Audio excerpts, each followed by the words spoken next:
So this is a totally different work, and it was me working on this.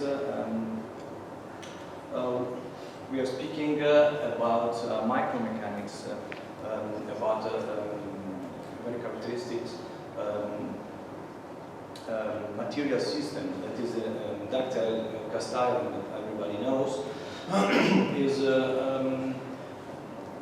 still used, very used because of it is easy to cast and it's very similar to steel, but the number of cast iron has some more advantages. That is the cost. And we can choose, as you already know, because between very different, in a very large range of mechanical properties, depending on the structure of this material, from ferritic to the perlite, so the perlitic structure. The material is already very studied, but what I wanted to make here, so we have this is the detail of microstructural parameters, features, and fortunately for us, they are not all independent. So we have this graphite nodules, as you already know, and going from the full ferritic to nearly full perlitic structure, nodules become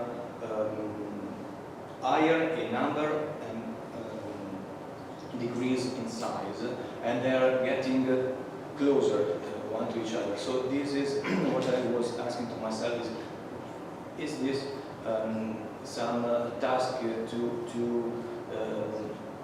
to explore in the failure of this material? So what is happening inside the microstructure?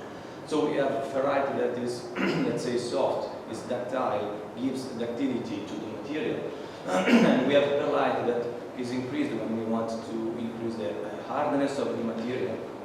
So all these parameters are not independent one from each other, so the graphite is getting lower because some of graphite is going to the cementite, because perlite is ferrite and cementite lamellae.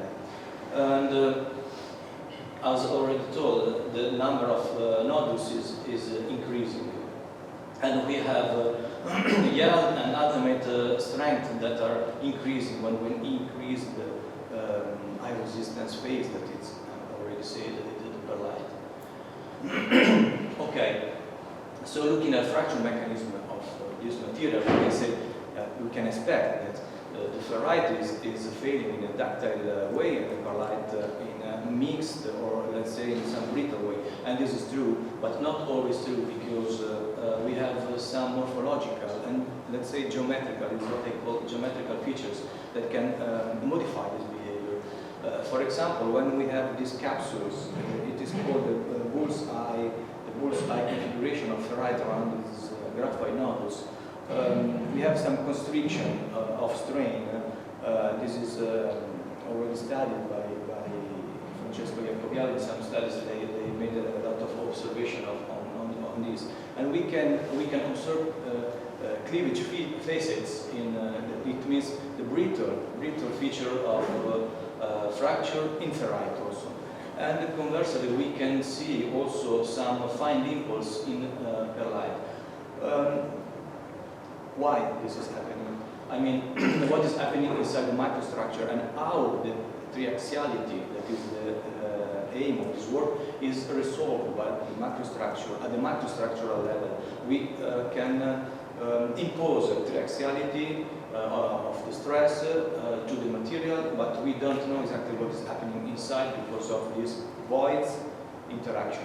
Why I'm calling voids? Because graphite nodules, as first approximation, behave as voids inside the matrix. This is very important to say that these voids naturally grow in dimension, but they are not responsible of the failure, because the material, the matrix between these voids is failing with fine dimples, and the fracture is happening on this, let's say, matrix material. Okay. So I made microstructural modeling with a reference volume element that is very good for this type of material. We can study the configuration, we can analyze microscale mechanics, the damage, optimize performance, and so on. We can use some homogenization technique to obtain the response of this reference volume element that is representative of the bulk material. Naturally, we have something to take into account about the size of this volume. So these are the models I made. I created with a particle generator in this cube. This dimension is 250 microns, and we have from 40 to more than 100 particles. These particles are voids. Naturally, we use the finite element model, meshing this. And the interesting thing and the novelty of this work is considering the ferrite capsules, what I call capsules, around these voids. The ferrite is in the perlite matrix when the material is what I call N3, is this one, is nearly full perlite. So I'm just asking what is happening on this ferrite when we load this reference volume. We apply periodicity to the cell, let's call it cell or reference volume, and we have periodicity also in the particle configuration.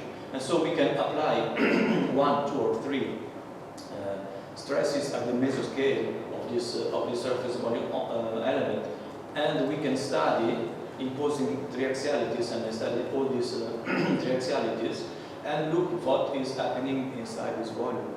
And we obtain the failure strain of the volume, it means of the material, just looking at the displacement at which the element starts to be removed by the software. Naturally, we have to use this plastic flow rule for the ferrite and perlite, and we have to implement this is the strain at onset of damage as a function of stress triaxiality for ferrite, and we use another type. This is the ductile damage that is available in Abacus code, and we use the shear damage for the perlite because it's based on something about what is called Miller-Smith mechanism on this lamella. So I don't go in depth in this. So it's important to know that we use two different damage laws and mechanism for these two constituents of the matrix. And Abacus is calculating the damage and is lowering the stiffness naturally. So we can simulate naturally the stiffness of the material that is getting lost with the plastic deformation. So some results, I'm going quick. This is elastic properties. We can use these three numbers to check how the volume size is correct. And another interesting thing is this concentration factors that is between 2 and around 2.6. It means that we have naturally the interaction between these voids. These are the three curves the volume reproduces, and it's very good agreement. In an elastic term, and the hard strain hardening, and also the strain to failure. It has to be pointed out that these numbers are adjusted, putting the right numbers in the simulation where the elements start to be removed. Okay. And so these are just a few of the results. We have triaxiality in the elastic regime and in the plastic. In the plastic regime, the triaxiality is getting very high. And also the plastic strain and the equivalent, this is the principal stress along the direction of traction, is very heterogeneous. Okay. So these are the results in terms of failure strain of this reference volume. And we can see that from the red one is full ferrite. These two are half ferrite and full perlite. The black one is correctly, in terms of the triaxiality of the tensile, the numbers are in good agreement with experiments. Unfortunately, we don't have experiments about mixed